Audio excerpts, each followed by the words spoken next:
오늘은 추석 연휴가 시작되는 첫날입니다. 개인적인 볼일 때문에 새벽에 지하철을 탔었는데 많은 사람들이 움직이는데 대부분 여행 가방을 들고서 공항 쪽으로 향하고 있었습니다. 이제 연휴가 시작되는 첫날인데 정치 얘기는 잠시 내려놓고 편안하게 가족들 만나서 즐거운 시간들 보내시기 바랍니다. 엊그제 9월 26일 모든 신문과 방송들은 오늘은 역사적인 날이다. 운명의 날이다. 기사를 쓰고 방송을 내보냈습니다. 문제는 이재명 대표가 구속되느냐 또 기각되느냐. 거의 대부분의 언론들은 기각보다는 구속에 비중을 두고 기사를 쓰고 방송들을 했습니다. 그러니까 이것이 역사적인 날이다. 운명의 날이다라고 기사를 쓴 것이죠. 그러나 하루가 지나고 9월 27일 새벽에 거의 모든 사람들이 또 법조인들마저도 생각했던 구속보다는 기각으로 떨어졌기 때문에 모두가 놀랐고 어안이 벙벙해졌습니다. 한마디로 김명수의 여진이 무척 컸던 것이지요. 저는 김명수의 뿌리가 너무나도 6년 동안 깊게 박혔고 너무 길었다라는 그런 생각을 가져봅니다. 민주주의의 조정을 울리는 마지막 판사가 유창훈 판사로 기록되기를 저는 진심으로 바랐습니다. 깜나라 조중국 시간입니다. 모든 사람들이 상식을 상식 넘어섰을 때는 그것은 상식이 아니라고 말을 합니다. 아주 평범한 진리죠. 판사는 판결문으로 말한다. 이것도 정석입니다. 이런 말은 초등생들도 다 알고 있는 얘기입니다. 정말로 옳게 바르게 정의를 바탕으로 해서 양심에 따라서 쓴 판결이라면 내린 판결이라면은 어느 누가 법 양심으로 쓴 그 판결문 그 주장을 거부할 수 있겠습니까? 또 문제를 삼겠습니까? 우리는 그 판결문 판결에 존중하고 따릅니다. 그런데 많은 사람들이 이해하지 못할 의문을 던진다면은 분명하게 이해하도록 설명을 하지 못한다면은 어느 누가 이것을 믿고 따르겠습니까? 이재명에 대한 개인적 감정에 따르는 것이 아니라 이 나라 정치가 이제는 바로 서야 되겠다라는 마음이기 때문에 이 판결문에 대해서 말들을 많이 하고 있지 않겠습니까? 그 당사자인 유창훈 판사는 영장 기각, 구속이 아니라 영장 기각을 설명하면서 이러이러한 이유를 들었습니다. 피의자의 방어권 보장 필요성 정도와 증거인멸 염려 정도 등을 종합해 볼 때에 구속의 사유와 필요성이 있다라고 보기 어렵다. 그래서 영장 청구를 기각한다라고 큰 제목을 달았습니다. 백현동 개발 사업의 경우 이재명이 관여가 있었다라고 볼만한 타당한 의심이 들기는 하지만 직접 증거 자체가 부족한 현 시점에서 방어권이 배척될 정도에 이른다고 단정하기 어렵다. 참 어려운 말입니다. 이해하기도 힘든 말입니다. 그리고 대북 송금의 경우도 이재명이 인식이나 공모 여부, 관여 정도 등에 대해서도 다툼의 여지가 있다라고 한 발을 슬쩍 뺍니다. 참으로 법원이 쓰는 말은 한마디로 어렵습니다. 좀 쉽게 베비 꼬고 귀 틀어서 쓸 말이 아니라 쉽게 얘기하면 될 말인데도 글쎄요. 저희들이 깊이 알아서는 안 될 말이라 그런지 참 이해하기가 힘듭니다. 그리고 더더욱 이해가 안 되는 것이 이 백현동 비리 사건을 다루면서 지난 6월 달에 유창훈 판사가 직접 민간업자인 정 회장은 증거인멸 우려가 있다라고 해서 구속을 시켰습니다. 그런데 같은 사건의 최종 결재권자가 누굽니까? 바로 이재명 아닙니까? 그런데도 이재명은 당 대표이기 때문에 증거인멸 우려가 없다? 정말 이해가 가지 않는 그런 판결을 내렸습니다. 저는 이 모습을 보면서 여러 가지 이유를 많이 들고 있지만은 지난번에 권순일의 판결이 다시 떠올랐습니다. 바로 유창훈 판사가 제2의 권순일 대법관이 아니었을까, 저 나름대로 그런 생각을 가져봤습니다. 참 이해하기가 어려운 그런 영장 기각의 이유였다라고 저는 생각을 합니다. 자, 이렇게 되니까 여나 야나 정치권에서는 난리가 난 것이죠. 예민할 수밖에 없는 것 아닙니까? 여와 야가 그야말로 극한 대치를 보이고 있었다가 이러한 판정이 나오게 되니까 서로 다른 의견의 입장을 밝혔습니다. 솔직히 저도 이번 기회에 국민의힘에게도 아픈 쓴소리를 한마디 좀 하고 싶습니다. 국민의힘도 무능하고 무기력하기는 야당과 매 한 가지라고 저는 생각합니다. 만약에 윤 대통령이 없었다면 어쩔 뻔했습니까? 한동훈 장관이 없었다면 어쩔 뻔했습니까? 모두 다가 누군가가 앞에 나서주길 바라면서 자신들의 입장을 옹호해주고 대변해주기를 바라는 마음 속에서 그냥 뒤에서 박수치고 무능하고 무기력한 모습만을 보여온 것이 국민의힘 지도부 아니었습니까? 특히 당 대표인 김기현 대표, 정신을 차리셔야 합니다. 지금 뒤에서 구경하고 박수칠 그러할 한가한 때가 아니지 않습니까? 동네에서 애들끼리 싸움질할 때에, 물론 이거 부추기는 것 아닙니다. 싸움할 때에 뒤에 있는 엄마에게 도움을 청하는 것과 무엇이 다릅니까? 국민의힘에선 이렇게 얘기를 합니다. 저쪽은 거대 야당, 숫자가 많은 당이고 우리는 소수 여당이긴 하지만 소수의 정당 아니냐, 이런 얘기를 할 때에, 그런 얘기 들을 때마다 저는 문재인이 떠오릅니다. 중국은 거대한 봉우리고 산봉우리고 우리나라는 작은 봉우리라고 얘기한 것과 무엇이 다릅니까? 그러면서 왜 문재인을 비난합니까? 참 답답합니다. 이번 사건에 대해서 정치 판결을 내렸든 아니든 이재명은 옷을 벗었습니다. 방탄 조끼를 벗었습니다. 이제는 정식으로 여당과 야당이 정책적으로 싸워야 합니다.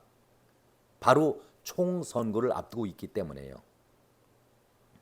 개딸들의 난동질, 선동질 정말로 꼴불견입니다. 저도 눈뜨고 볼 수가 없습니다. 예상하지 못했던 정치적 판결에 대해서 억울하죠. 분하죠. 분노까지 일어나면서 황당합니다. 저 역시 마찬가지입니다. 그러나 국민의 힘이 제대로 정신을 차려야 할 것은 이제는 방탄소리는 멈춰졌습니다. 이재명 당당하게 앞으로 재판이 이루어지긴 하겠지만은 그 결과를 예측할 수도 없겠지만은 일단은 이재명은 살아 돌아왔기 때문에 방탄 조끼를 벗었습니다. 그렇다면은 국민의힘에서는 무엇을 갖고 싸우려 하시겠습니까? 참으로 답답합니다. 자, 이에 비해서 야당은 지옥에서 빠져나왔죠. 기사 회생을 했습니다. 저들은 사필 규정이라고 떠들고 있습니다. 이재명이 구치소에서 나오면서 한 말이 정말 멋지다. 글쎄요, 멋진 말인지 기가 막힌 그 말을 합니다. 상대를 죽여 없애는 전쟁이 아닌 국민과 국가를 위해서 누가 더 많은 역할을 할 수 있는지 경쟁하는 정치로 되돌아갈 것을 바란다. 이것을 지금 이재명이 입에서 할 소리입니까? 역시 정치는 정치인들이 하는 것 같아도 국민들이 하는 것이다. 개딸들을 부추기는 얘기 아니겠습니까? 한마디로 공자님 말씀을 하고 있는데 국민의힘 쪽, 여당 쪽에서는 아무 대응이 없습니다. 인권의 최후 보루라는 사실을 명징하게 증명해 준 사법부에게 깊은 감사의 말씀을 드린다. 한마디로 유창훈이 얼마나 자기의 구원자로 여겨졌겠습니까? 고맙지요. 이쁘지요. 저는 내년 총선거에 이탄혜와 이수진 그리고 제3의 또 유창훈이 나오지 않을까 한번 지켜보고 싶습니다. 민주당은 어찌됐든 간에 지옥에서 빠져나왔으니까 자기 세상대로 하고 싶은 얘기를 당분간은 계속할 것입니다. 정청래가 한마디 했죠. 워낙 정상적으로 보이지 않는 사람의 말씀이기 때문에 거론하고 싶지는 않았지만은 이 한 말씀은 꼭 지적하고 넘어가고 싶습니다.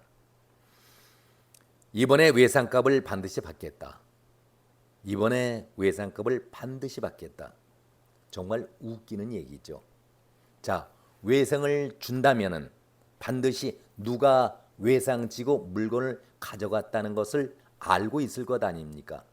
그 사람들 꼭 밝혀내기 바랍니다. 그래야 옥석을 가린 것 아니겠습니까? 정청래의 속마음은 어떤 마음일까요? 그래서 정말 이제는 저질스러운 함량이 미달되는 자들은 국회에서 내보내야 합니다. 이번 선거에서 반드시 가려내고 좋은 사람들을 뽑아야 한다는 이유가 여기에 있습니다. 자, 여야의 공방과 함께 유창훈의 영장 기각 이유를 댔습니다마는 검찰로서는 그야말로 기가 막힌 얘기죠. 야당 쪽에서 늘 정치, 검찰, 국가 폭력이다. 사찰 전국의 검사들이 앞장선다. 이런 소리를 들어왔던 검찰로서는 최선을 다했다라고 저는 생각하고 인정하고 싶습니다. 이번에 검찰이 한 얘기는 뼈아픈 얘기였습니다. 재판부도 정치적인 고려의 판결이 아니었는지 대단히 유감스럽다. 강력하게 비판하고 나선 것이죠. 이재명의 구속영장을 기각한 데 대해서 단지 정당 대표 신분 때문에 증거인멸이 없다라고 적시한 것은 사법의 정치적 고려가 있는 것 아닌지 우려가 됩니다. 법원의 영장 기각 결정은 검찰과 상당한 견해 차이가 있어서 수긍하기 어렵고 결과의 유감을 표명한다. 이렇게 비난을 했습니다. 또한 정당의 현직 대표로 공적 감시와 비판의 대상이 된 점을 증거인멸 우려 배척 근거로 삼았는데 사법적 관점에서 받아들이기 어렵다. 저도 100% 공감합니다. 어찌 당 대표이기 때문에 증거인멸 우려가 배제가 됩니까?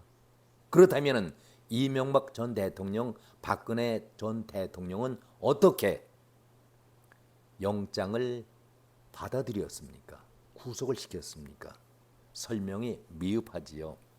또 실제 위증 교사가 이루어져서 증거인멸이 현실화됐고 수사 과정에서 동일한 방식으로 담당 공무원 회유 정황도 확인이 됐는데도 불구하고 영장을 기각시켰다. 무죄를 받기 위해서 허위 프레임을 만든 다음에 자신의 직위를 이용해서 허위 증언을 강요했고 무죄까지 선고받은 매우 심각한 사법 방해 사건이라고 규정을 지었습니다. 사안의 심각성을 고려할 때에도 당연히 이러이러한 이유 때문에 구속영장이 발부가 되어야 함에도 기각시킨 것을 이해할 수 없다라고 주장을 했습니다. 위중교사는 명확하게 범죄가 소명이 되고 백현동 사건도 배임죄가 인정됨을 전제로 법원 자체가 상당한 의심이 든다라고 말을 했고, 이는 구속범죄 혐의 소명을 명시한 것으로 본다라며 검찰이 대북 송금 사건도 소명이 부족하다라는 그 이유의 정면으로 반박을 하고 있습니다. 강변을 한 것이죠. 또 검찰이 법원은 백현동 사건에서 이재명의 개입에 대한 직접 증거가 없다라고 했는데, 아니 토지 용도 변경이라든가 특혜 서류에 피의자가 이재명이 직접 결제한 사실이 확인이 되고 있지 않느냐. 이재명의 지시에 따라서 용도 변경 등의 특혜를 제공했다라는 담당자의 명확한 진술이 있는데에도 불구하고 이것을 인정하지 않는 그 자체를 이해할 수가 없다. 한마디로 법원에서는 유창훈은 기각이라는 결론에 맞춘 수사적 표현만을 하고 있을 뿐이다라고 아주 강하게 비난을 했습니다. 다만 아직 수사가 종결된 것은 아니다. 수사팀은 구속 여부와 상관없이 혐의 입증을 위해서 최선의 노력을 다하겠다라고 검찰은 또 수사 의지를 밝혔습니다. 오늘은 여기까지입니다. 이제 추석 연휴의 첫날입니다.